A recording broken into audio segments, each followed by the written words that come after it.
Everyone wants to live an inspired life, yet so many people search for happiness following the footsteps of peers and taking advice from people who have different values and outcomes to which they're searching. There are people born into wealth, graduated from the best universities in the world, and there are people who have none of that and yet are living extraordinary lives full of fulfillment and reward. The purpose of this podcast is to share insights and strategies that allow you to question the status quo and think freely, so you can design your life and be who you want to be. We get one life. Time is our most valuable asset. I believe that when we're free and able to focus on meaningful work, we become better human beings. This is Always Free, and I'm your host, Jason Greystone. Welcome to the leading podcast for financial empowerment and wealth creation. Subscribe to this podcast so you don't miss an episode. You can connect with Jason on social media and subscribe to the Jason Greystone YouTube channel for weekly videos. Don't forget to also subscribe to the weekly newsletter to receive frequent educational content and action steps to help you design your life so you can be who you want to be. For news on all future events and updates, go to jasongreystone.com. Well, welcome back to the podcast, guys. Hope you've had a good week. Been an absolute manic week for me. Just got back from Las Vegas. I actually did a podcast from in Las Vegas last week, so check that out. It was a bit delirious, but I stayed in the UK time, so I always find it best. If I'm going for 3 days to the US, it's usually best just to stay in UK time, so I ended up going to bed at 5 p.m, getting up at 1 a.m, rock and roll, eh? But welcome to the podcast. If this is the first time you're listening, it's the number one podcast, for financial empowerment and wealth creation and designing your life to be who you want to be, to achieve a level of financial independence that allows you to experience the things that you need to experience in life for you and your loved ones, and basically be the best human being you can possibly be. So if you haven't listened to all the others, I highly recommend you go back to the beginning and start there, because there's a lot of strategies in this podcast throughout the series that's kind of in order. So you need to kind of start at the beginning. And plus, if you go right back to the beginning, it will be an introduction to me, and you'll realise, well, why the hell should I listen to this guy? And you'll just get a bit more of a connection, hopefully. So in this particular episode, I kind of threw out some questions this week. Been very busy on the social. I've been doing a lot of Q&A, particularly on Instagram. And if you don't follow me on Instagram, it's J_Greystone. There's a lot of fake accounts of me, but there's my one has about 16,500 followers, something like that. And you can go and check out my highlights, because I saved them all to the highlights. But I was talking about leverage this week, and I was kind of talking about the good and bad of leverage. I was talking about mortgages and property and things like that. And I wanted to kind of throw all that into this particular episode of Always Free. I don't know how long it's going to take, but I've got a few things I want to talk about. And the first thing is leverage. Okay, now I've spoken about debt to income ratio before. First of all, we're talking about debts, okay, because the level of debt that you're in and the level of things that you're paying back each month. And I kind of spoke about how that's directly correlated to how you feel and how you're going to treat your staff and colleagues and work friends and family and your job. And we went through the debt to income ratio earlier on in the week on social media. But essentially, it's adding up all of your debts, okay, credit cards, bank loans, all of the debts that you're paying each month, and dividing it by your income per month, and then multiplying by 100, and that will give you a percentage. And basically, if it's low, if it's below 10%, it's excellent. If it's 10 to 20%, it's very good. If it's 20 to 30%, you're cautious. If it's 30 to 40%, you're kind of just a little bit leveraged up. Okay, you're a bit, you want to consider stopping. 50 to 75%, or 40 to 50%, you're actually stretched. 50 to 75% you're stressed, and 75% to 100% you are absolutely working for the bank. And then obviously there's above 100%, and that's what the hell are you doing? You need to kind of sort that out and get rid of those debts. But then we were kind of going on to leverage. When is a good time to use leverage? And it's obviously a double-edged sword. So I want to kind of talk about that. And I want to talk a little bit about mortgages and when to buy a house and renting versus buying, and when you might consider renting and when you might consider buying. And I also want to talk about something called price to rent ratio. So as with everything with this podcast, it's all about designing your life and being who you want to be, questioning the status quo, actually doing the numbers, seeing if what someone's told you aligns with what your mission is on life, and basically breaking the mold, doing what you want to do. And the price to rent ratio, I went through this. I got a question, are you going to be buying your house or renting your house, the next one? And it all had to do with basically whether or not it aligned with my financial goals. And there's a formula that you can use called price to rent.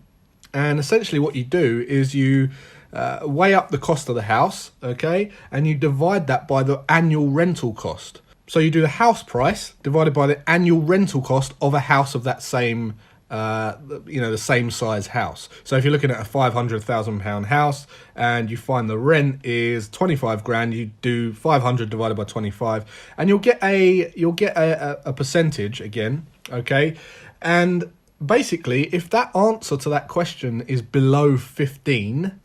I would definitely buy for financial reasons, okay? If it's between 15 and 25, I would then consider, I would have to do a bit more investigation work, okay? I'd have to weigh up the longer term goals, the family goals, the financial situation, and really do some more in-depth work on whether or not we buy or rent. But anything above 25, I would definitely rent for financial reasons. It literally wouldn't make sense for me to own a house if that number was over 25. So, for instance, at the moment we're looking at a house. We're liquidating the house because we're just about to go into a recession. And I want to be cashed up. I'm getting as much cash as I can so that I can make as much money as I can in the recession. So we're looking for another property, okay? Now, that doesn't mean that we will still buy or rent, okay? It depends what's best financially, because there's a chance that I could still get some liquidity and still, it all depends on this number. So, for instance, at the moment, we're looking at a house that's around £1 million, okay? The house that I'm in was about 1.2, it's worth 1.2 million. We've actually had an offer on this house for 1.2 million, and the place that we're looking at is about £1 million house. But the price to rent that same place, okay, or a house exactly like that, would be 48,000. In fact, it's just under 48,000.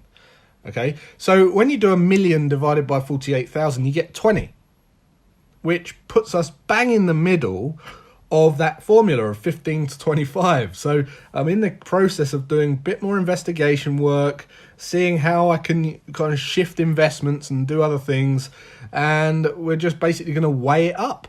What's the pros or the cons? What's the everyone's vote, basically. And most people don't go about doing that kind of thing. Most people don't take the time to actually go and do these calculations, which is why they end up frustrated.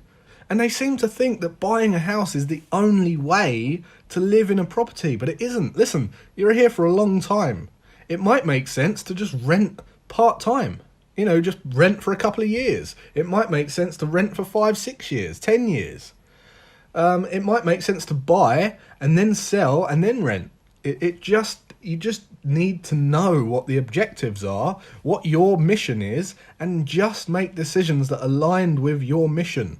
Not taking advice from other people, people down the pub, your mates at work, and it's just ridiculous, because all you'll do is end up frustrated. And second to that, the prices of buying a house is a speculation.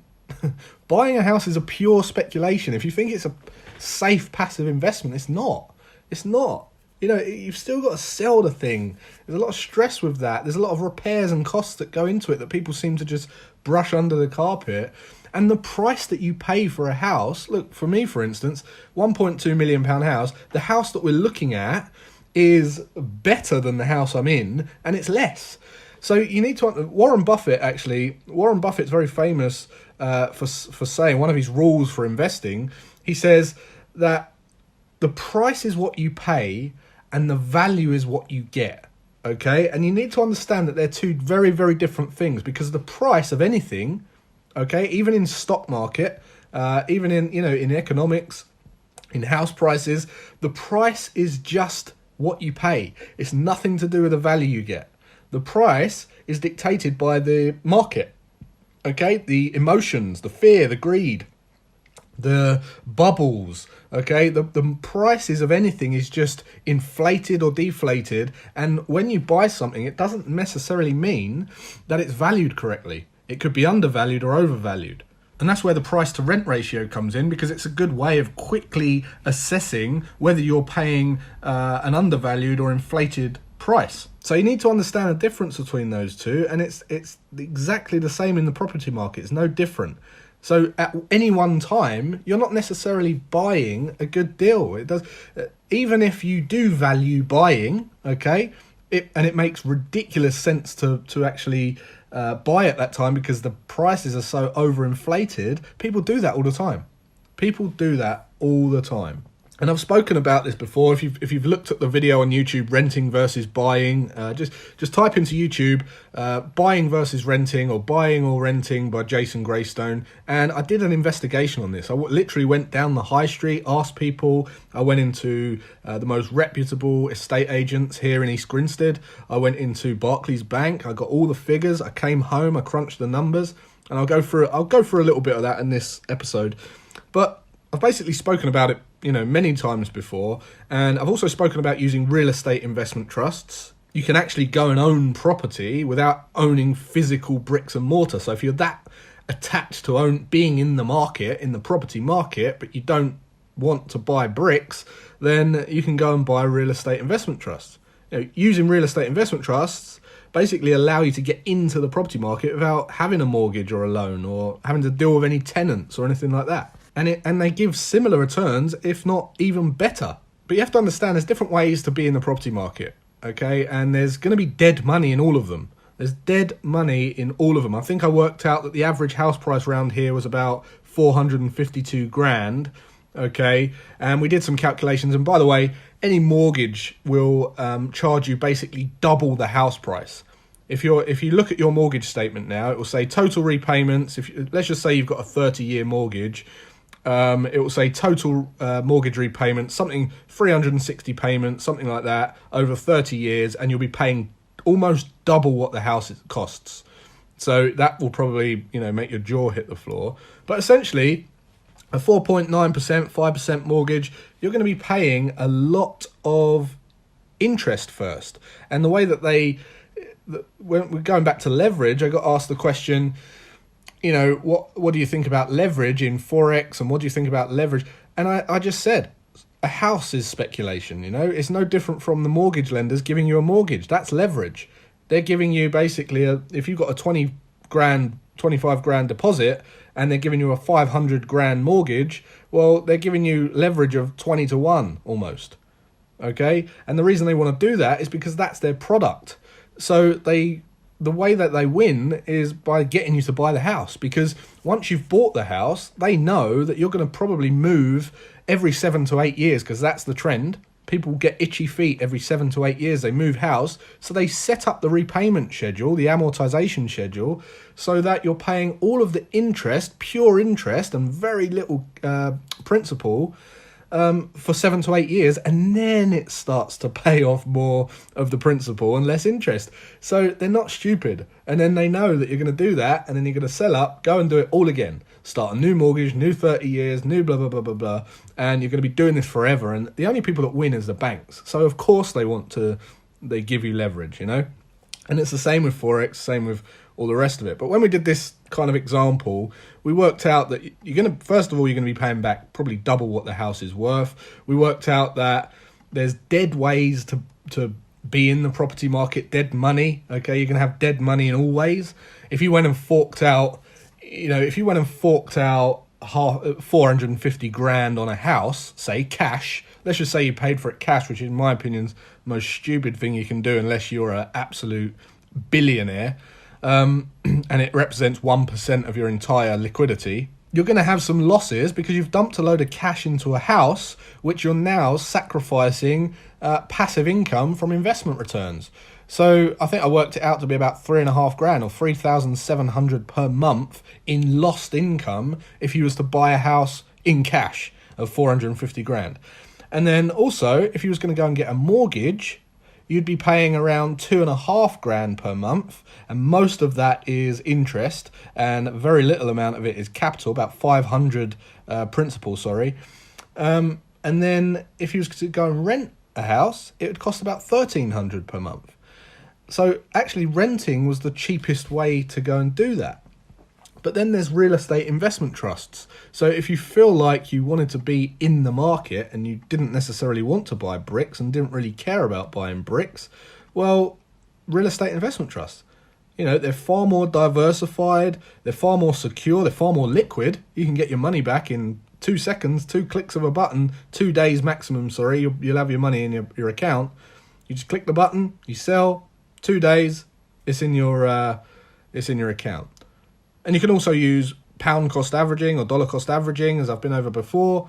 And what that is essentially buying frequently, whether the market's going up or down, and you approximate the mean price of the growth of that market. So the actual principle alone allows you not to care what the market's doing. You don't care. When you use dollar cost averaging or pound cost averaging, you just don't care what the market's doing. If the market goes down, brilliant, right? You're buying every single month, and it means you can get more for a cheaper price. It baffles me at how many people go for 2-for-1 deals in the supermarket, but when the stock market goes down and halves, no one wants to buy.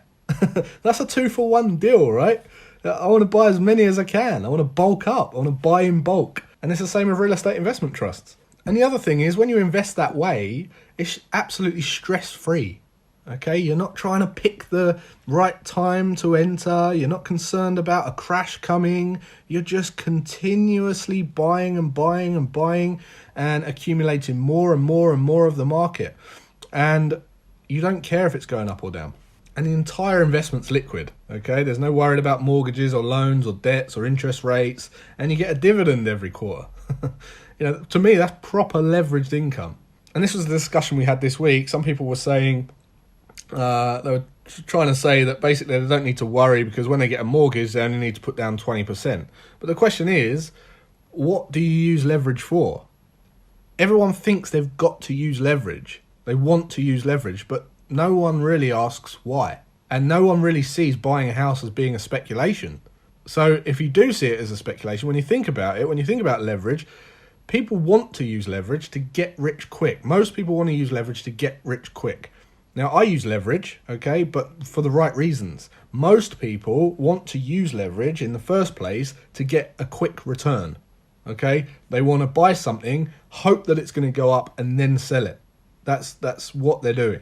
And obviously, when you're correct, when you're actually accurate with the timing and the right investment, leverage can make it quicker. But you have to understand it doesn't give you a competitive advantage. Okay, leverage makes your potential upsides bigger to the same degree that it makes your potential downsides bigger. It's a double-edged sword, and they cancel each other out. You've got no competitive advantage. It just makes your entire investment journey volatile. And when you haven't weighed up the risks of the downsides of using leverage and you haven't really earned the right to use it, you're absolutely blinded to that. All you're doing is looking at the upside. So it's more of a speculation than an investment going to buy a house with massive leverage. And the same goes for the Forex market. Same goes for trading, right? If you're a serious or sophisticated investor, or you're a developer or a renovator and you've got experience and you know what you're doing, you need leverage and you know what you're doing. And that's completely different. But I'm talking about newbies who aren't getting into investing and they're thinking they need to go and get this leverage. And what they're essentially doing is building an upside down pyramid, right? They save and save and save. They get a little bit of money for a deposit, and then that's their equity. And then they get a big amount of debt. And you imagine you're building this kind of pyramid upside down. And no doubt that you'll be pleased when you've doubled your money in a short space of time, but it's only on paper, okay? Unrealized equity growth makes zero difference to your lifestyle until you go and sell the house. That's where people become frustrated. They think, well, this is what I was told to do. I've got the money, it's gone up, the capital growth's gone up. Now what? I'm still going to work every day. And then if you get the investment wrong and you get the timing wrong and the house goes down just a little bit, that makes a big impact on your equity. I know many new investors that have gone straight into negative equity and, negative net worth. And even if they sold everything they owned, they would be below zero. And what people tell me when they get into this situation is, there's nothing wrong with riding something out as long as it's providing an income. But what you need to know is it doesn't always provide an income. It's not always positively geared, which most investment properties aren't straight off the bat. I know very successful property investors and they say it takes ages to break even. Unless you go and really add value to it all, or renovate them all, if it's not positively geared, it's costing you money. And then you're forced to go to work to get an income to pay for an investment that's gone down. So that was never an investment in the first place. It's just a gamble. You never really put any thought into it. The best way, is to think about the pyramid the other way around. You want to build cash foundations, 3 to 6 months buffer. Set aside a portion of your income every month to build that foundation, save and save and save. When you've got 2 to 3 months worth of living expenses, then you can start making some passive investments, and then start building that out, have some money working for you in the market. Then you could have some more living expenses working for you, liquid cash working for you in the market, build a bit more of a buffer. And then when you've got some good passive investments going, you have a threshold of leverage, There's this threshold that you reach when you might think about going to use some of your allocation and then go and speculate and accelerate your growth, accelerate your wealth that way. But as I say, most people try and balance the big pyramid upside down, hoping it won't topple over, but that is pointless. It will probably take longer. It will take longer. The best investors build the pyramid the right way up. And yes, it could potentially take a little bit longer, but you've got to ask yourself this: what do you want in life? Why are you investing? You want investments to have a good quality of life. You don't have a good quality of life when you're in fear. And that's essentially what you're doing when you're leveraged up the wrong way. So you can use leverage to your advantage and you can use it to accelerate your growth. But when you're first starting out, most people seem to jump the gun a bit too soon and they've got no liquidity and they go and leverage up and, it all ends badly. So hopefully you got something from that. It's a bit of a rant, really. I was kind of going off on one all over the place, but I felt I needed to get that out. It seems to have been the topic of the week this week. If you've enjoyed it or you think someone needs to hear this information, please share this around. I'd love it if you gave this podcast a review. We've had about over 200 ratings and reviews now. I would love yours. I do share them all in the newsletter every week. And if you're interested, if this has resonated with you, I'm about to launch the most comprehensive, complete and practical wealth creation program on the planet. After all of these years of attending seminars, boot camps, reading books, years and years and years of studying investments and the markets and and economics and speculation, I've essentially removed everything that you don't need to know and put a step-by-step guide into everything that will build your pyramid the right way. And it's called Tiers of Freedom. If you want to apply, just go to a little bit.ly link, bit.ly/Tiers of Freedom apply. And you can just put your application in there. Launching next week. So I'm really excited about that. I really believe it's the most powerful and most valuable wealth creation program out there that exists. So I'm really excited to share that with you. So go and do that. Give this a little review. And until next week, have a great rest of your day and weekend. And I'll see you then.